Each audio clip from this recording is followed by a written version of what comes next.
Hello, in front of me I've got OMODA 9. In this video I'll show you how to use automatic parking.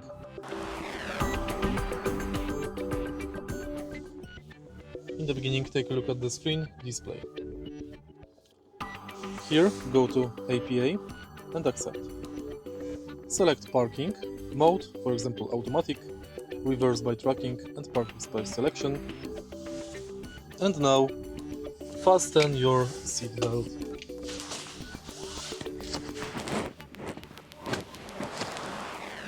Once the seatbelt is fastened, move the turn signal lever to select Park Out direction.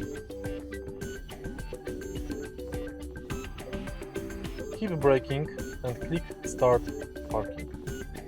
Then your car will automatically move from the spot or park.